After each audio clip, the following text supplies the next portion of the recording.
All right. You So tell me something good. What you guys got going on this week? I did door knocking yesterday. Got yelled at, but I did door knocking yesterday. Did find one seller, but she already had a contract. Love it. Door knocking's not fun unless you get yelled at once a week. That's the only thing that makes door knocking fun. Yeah. She was like, "Get off my property.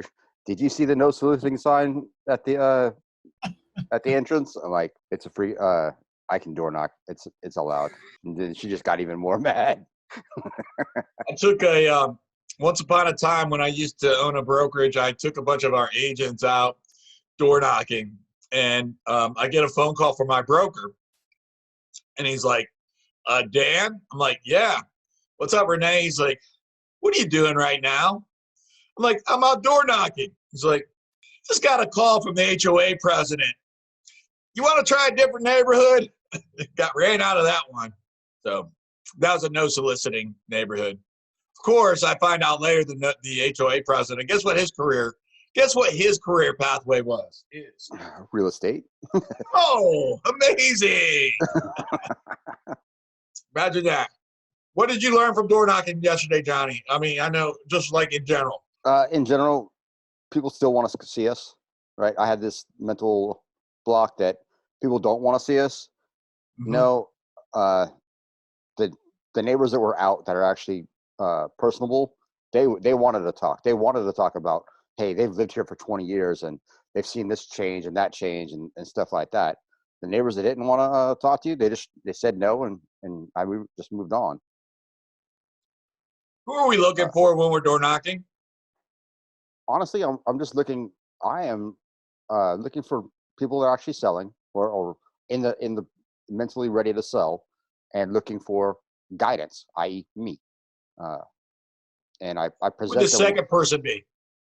The second person would be, for me, an investor. For me, I don't disagree with that. And so maybe this is just in the right order. So maybe it's a third person.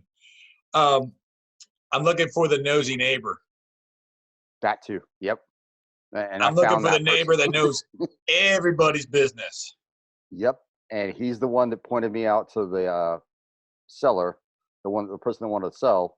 And I'm like, okay. I was already been by her house and talked to her. And she's like, yeah, I'm on a contract with an agent. I'm like, okay. I'm like, yep, that's all I need to know. Where are you thinking about moving to? She's like, the Burke Triangle. I'm like, okay, yep, definitely understand that area, and it's hard to get into that area. Did you intend to solicit her buy business? She may not have hired that listing agent for a buy side. Yeah, I already did. Yeah, I already asked that question too. Yeah. All right. I figured you did. I just want to make sure we didn't bypass it. Nope.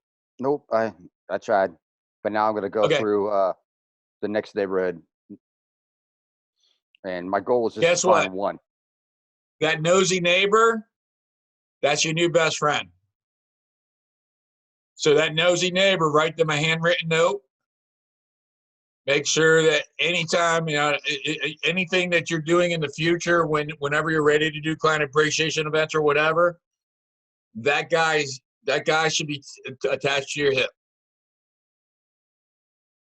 Okay. Invite him out for a coffee once we're able to. Yep. Go back, knock on his door, say, hey, look, I was just so appreciative that you introduced me to Sally. Love to be able to, just let's go grab a coffee or something. Let's go grab lunch. I mean, hard to do right now, but pretty soon you'll be able to do that. And, and then systematically create a relationship with that person, because that could be more valuable than anybody else. Okay. Awesome. Yep. And you find 2 or 3 of those in every neighborhood, because there are 2 or 3 of those in every neighborhood, and you get attached to the hip with those people. You talk about efficiency, which is what we're all looking for. Yes. Or at least we should all be looking for. Hopefully we're all looking for it.